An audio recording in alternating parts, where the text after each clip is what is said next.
Gala sends her best, but unfortunately she had a biking accident and she has to undergo a few surgeries. She's fine, but I'm the B team. I'm the plan B. So you stuck with me. So I'm going to ask for your leniency because I'm not the specialist in espace marks about the climate question. But yeah, I'm going to try to present, let's say it this way, the last 3 years of work we've been doing on the climate movement. And of course, at this strategic seminar, trying to see which question it begs for the left and which opportunities the left can find.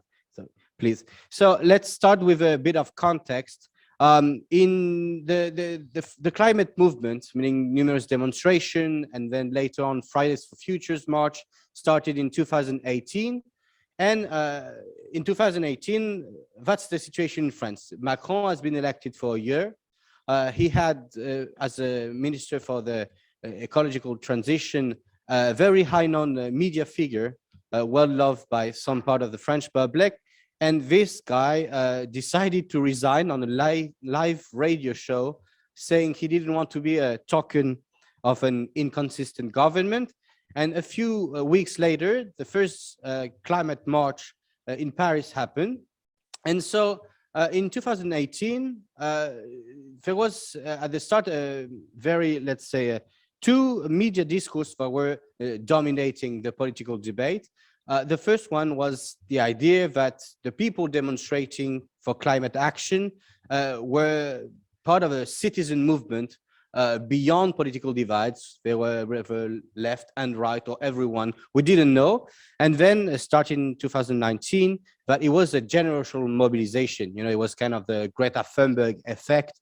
And people were saying, oh, the young people, the youth is accusing the adults, the boomers, and so on, of not acting on climate. And we thought that we needed to study the movement because these visions were quite limited. First, because they were overlooking the actual social economic profile of the people participating in the movement, and also because it did not bring us any information regarding the actual ideological orientations that we could find structuring the movement inside. What I'm going to present is the result of a few different studies.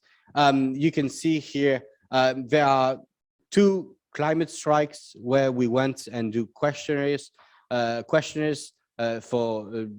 in different cities. There is one Agora for Climate, which was a big gathering of a lot of organizations and people for climate action.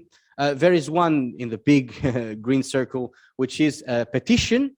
It was actually signed by 30,000 people who were students from prestigious university, engineering schools, and so on, that were stating that they would refuse to work in companies that would not take action against climate change. And lastly, we will finish on a study beyond the climate movement, meaning a study we did with a media partner on a representative panel of the general population aging 60 to 30 in order to understand deeper the situation. So yeah, please, let's start with the social economical profile of the climate activist.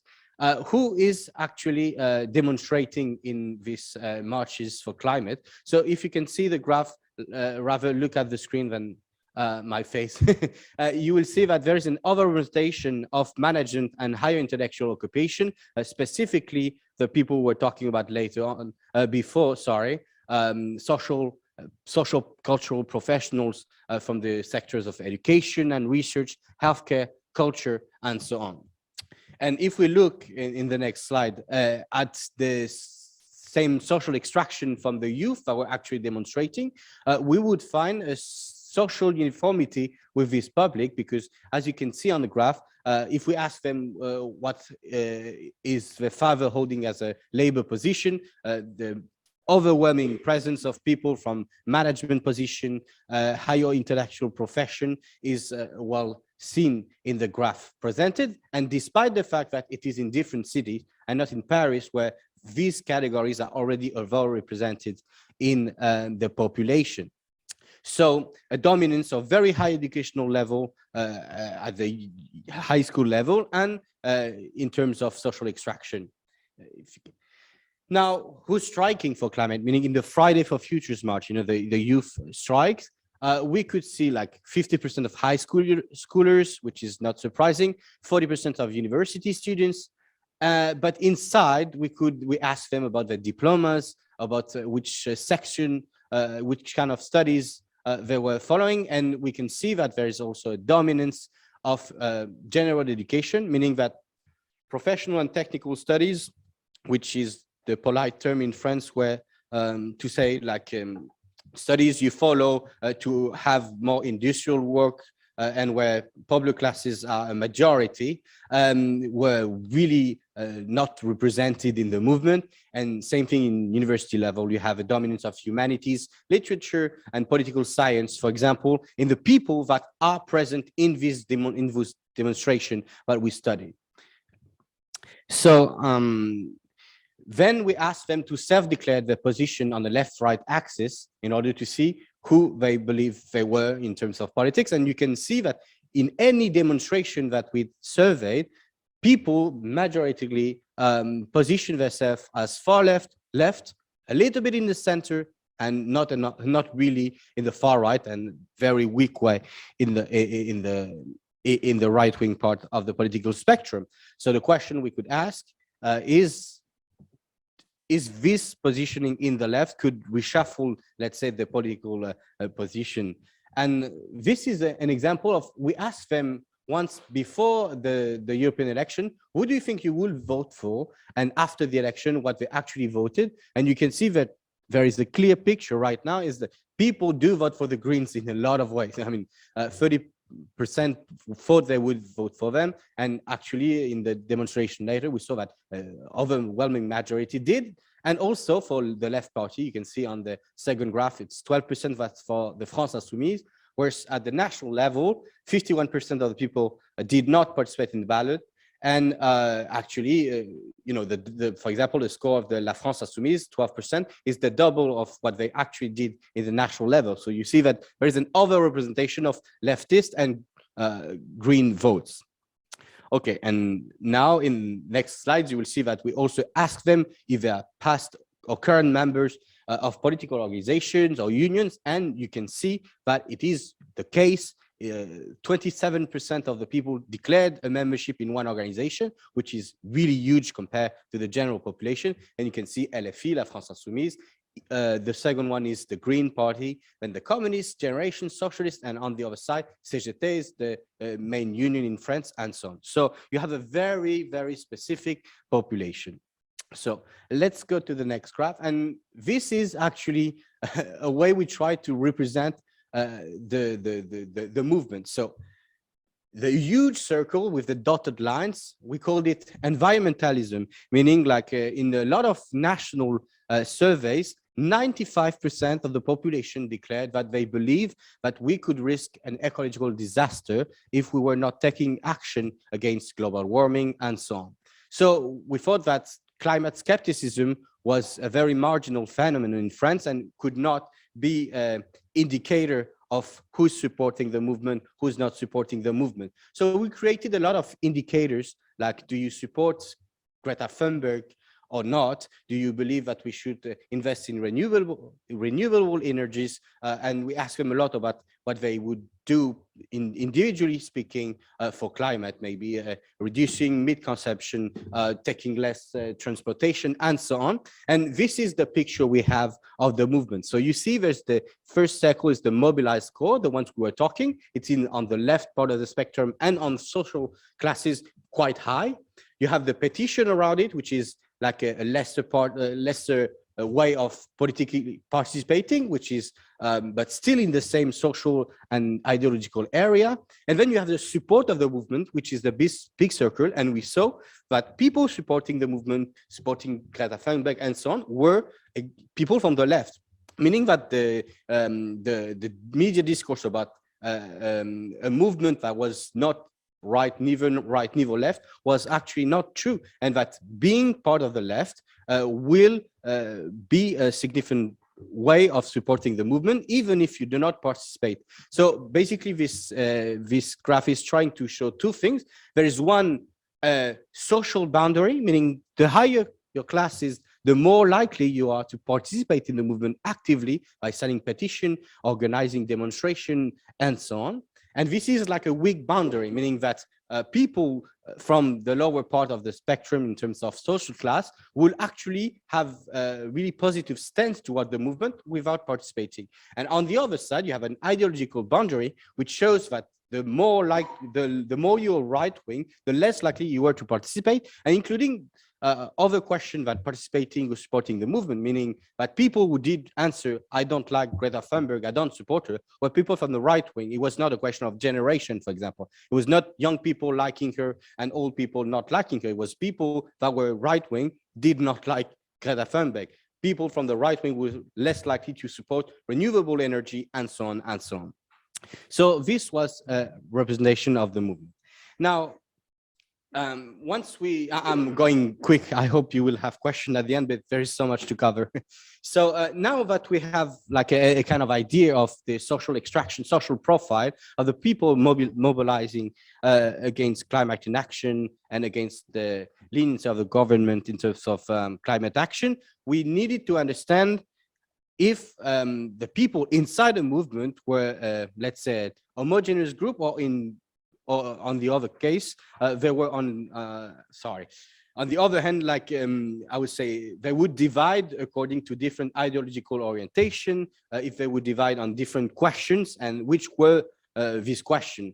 So we started asking them about what kind of modalities of action people would be ready to support who have already practiced. So for example, the first one is signing a petition. It's called L'Affaire du Siècle. It was a huge petition with 2 million people who signed it. And you can see that a big majority already had signed it in the movement. A lot of people were ready to do so. And quite a lot of people also were ready to support people who did sign the petition. Then you have the second one, it's blocking polluting infrastructure. And now you can see that there is way less people that did actually participate, but still a lot of people that were ready to go blocking polluting infrastructure in order to implement climate change. And a lot of people ready to support them. And then we ask the last question, are you ready to cause material damages in order to fight for climate? And now you can see that it's a very minoritarian position. Still, it is up to 25%. But this is a good way to show that according to the different modalities of action, the movement is already splitted, and you can see that there is we can qualify it in terms of political radicalism, and you don't have the majority everywhere. Now, so you can't see it, but it's called individual changes versus systemic changes. So the idea behind this was asking, there was a kind of also discourse, a dominant discourse in the political debate, saying that people were dividing according to one political divide, which was people believing that individual changes were that global warming was the consequences of bad individual choices, and other people on the other side that would say, no, it is systemic changes that is the problem. And so we ask them, do you think that global warming is mainly the consequence of bad individual choices? And you can see it's very splitted. 50-50, let's say. But on the other hand, if you look at the other question, is it necessary to exit capitalism to find a solution to the climate crisis, meaning a very big systemic change? You still had a majority. So we saw that this kind of opposition was not working, and we needed a way to understand, to go deeper, in the movement in order to understand how it actually played out in the ideological structuration of the movement. And what we did is try to look at what people did in terms of practice, what eco gestures they will apply at the individual level, while at the same time measuring the values in terms of ideological orientation. So this must be the favorite figure of Yann Leland. He shows it in every presentation in France. So it represents the correlation we found between the consumption of the meat consumption and the self-declared position of people on the exit capitalism idea. So mainly, basically what it means is that every time people were eating less and less meat up to vegan, the more they will position themselves as anti-capitalist. And so this is really because he's trying to push the agenda forward that we should all become vegan in Espace Marx. But really, it is interesting because the idea behind it was that people believing the most in systemic changes were actually the one that were undergoing at the individual level the biggest motivation to do individual choices, resolving our situation. So let's see. This is, you can go a little bit, you'll see things appearing. So these are values. You have different values on the MCA. So you have exiting capitalism, you have investing in green energy, you have the belief that individual choices are responsible for global warming, or the non-belief on individual choices. You have the belief that we should favorize freedom of entrepreneurship to resolve the climate crisis. And if we pick, at the same time, we add the different practices, eating less meat, taking less plane, changing the way you, there is reformism, revolutionary stance, and so on. You can see, can you just, yeah, basically, this is what we got from the movement in every kind of study we had. So basically, there is one group, the radicals, here it's 45%, which were the ones that were sharing the most systemic, let's say, revolutionary stance. We need to exit capitalism totally. I don't believe in reformism. We need to revolutionize our whole society. And these people were practicing a lot of different eco gestures, such as not eating meat, not taking planes, what else? Boycotting certain products, demonstrating for climate, and so on and so on. On the other side, you had centrists, meaning people that were, in terms of ideological values, more reformist, believing that individual choices do play a big role in global warming, believing that freedom of entrepreneurships and would help solve the crisis. And there were also the people that were practicing, paradoxically, less eco gestures, meaning they believed a lot in individual choices, but they would not act themselves on the personal level. And then you have the moderates, let's say, in the middle, where it is still a battlefield, I would say, between the two poles, where you have an average situation where people do take actions individually, but also have ideologically, let's say, a less leftist orientation, because the radicals do vote for the far left and part of the left. And here you can have also some centrists that do practice eco gestures, while at the same time having a less radical agenda, ideologically speaking. So to give another example, this was the support to the Yellow Vest movement, because it was at the same time happening. According to, if you answer that you believed in revolutionary solutions or reformist solution, we did not ask the question, do you think revolution is great and do you think reformism is great? It was more like an indicator built with different questions about what they believed in elections, in movement, in demonstration, and so on. But what you saw is that the more radical you had a political agenda, the more you were likely to support the Yellow Vests, whereas people adopting a more reformist stance would less support the Yellow Vest. So you see, the first thing to conclude here, and then I do the third part, is to say that inside of the movement, there was different ideological structures, and that it is still a battlefield, and it is a battlefield notably because the movement is still thinking, okay, we demonstrated once, twice, and so on, but what's next? And this question of what modalities of action and what the climate movement could bring to society is still an open debate. And we can see that it is, like it is through it, there is a lot of different ideological orientations. And to give a better view maybe of this, let's go to the third party.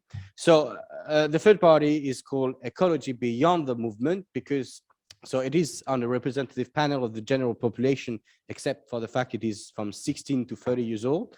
And it is people it is people from and outside of movement, meaning like here we could have an overview of what is ecology and how this ideological structuration would paint a different image of ecology, meaning that behind the word there is so many different representation of what it means. And the question for us was, okay, but if there is different versions of ecology, how are they structured? How do people articulate between the social position, the ideological orientation, and of course, the vision of political ecology, in order later on to open the discussion that interests us is what can the left do about it. So in this group, we have, in this situation, we have 5 different groups. So I don't know if you can see on the graph, but so basically we have 43% of the population, the 3 first groups, what I call eco-involved, modernists, and opponents, that shared in common high interest for politics, high participation in demonstration or elections. And here they split in 3 groups. So we call eco-involved the group that is the one practicing the most eco gestures, the one that is strongly anchored in the left and the radical left, and is seeing ecology as a global systemic problem. When we ask them, what do you think ecology is? They are saying they're worried about global warming, about the extinctions of species, about natural disasters, and so on. This is the vision put forward by the climate movement that we see in this group. And it is so 50%, 53% of women and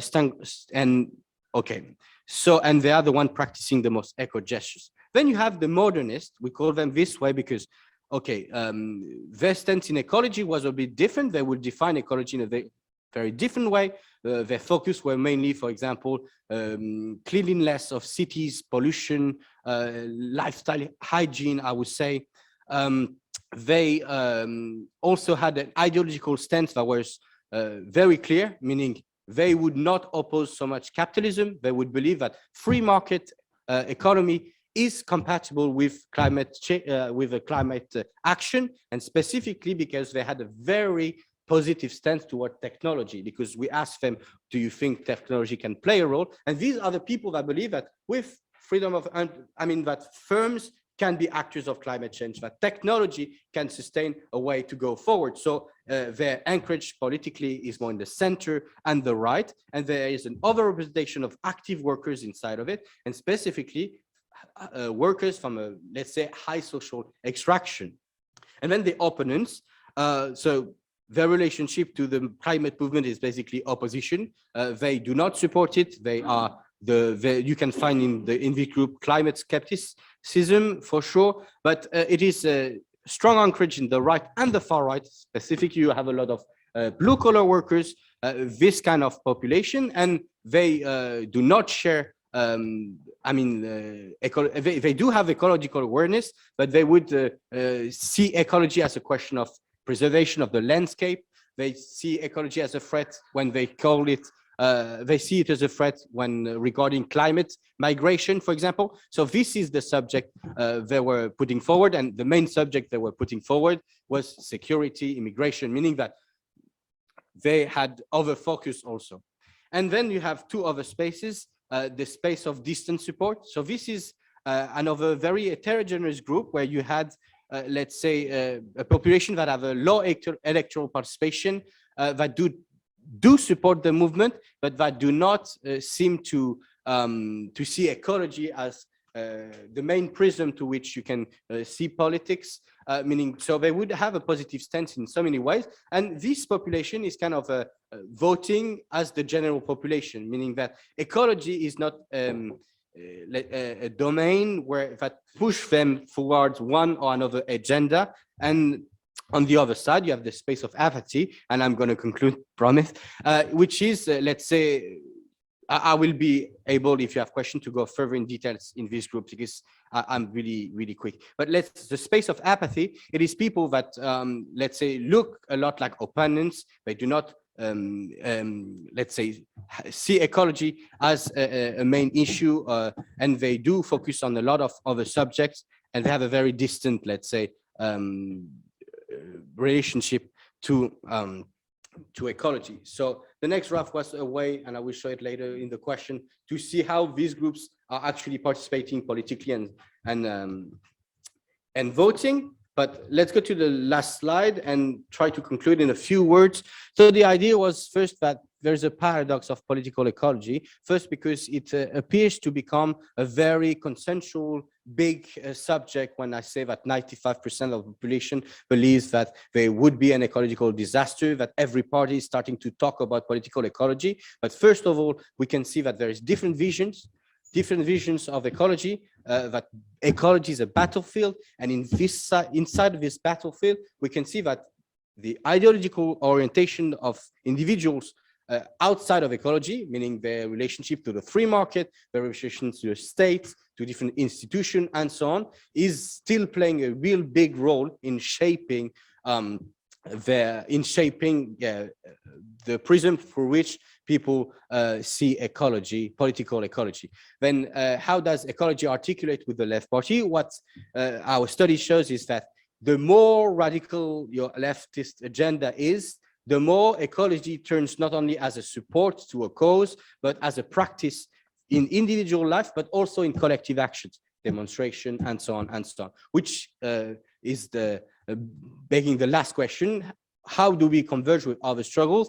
And the question is, we believe, after three years of studying, that as we saw, a majority, 57% of the population, do not see ecology as the main prism. They have a lot of other ways, doors to go inside the political spectrum. But what is true is that we need to articulate ecology with other struggle in order to make it a radical rupture project. And this is a huge opportunity for the left, especially because it's been a long time since we had a prism for which we could put forward systemic change, systemic global agendas that included exiting capitalism or begging the question of how do we break away from capitalism. So thank you very much for listening.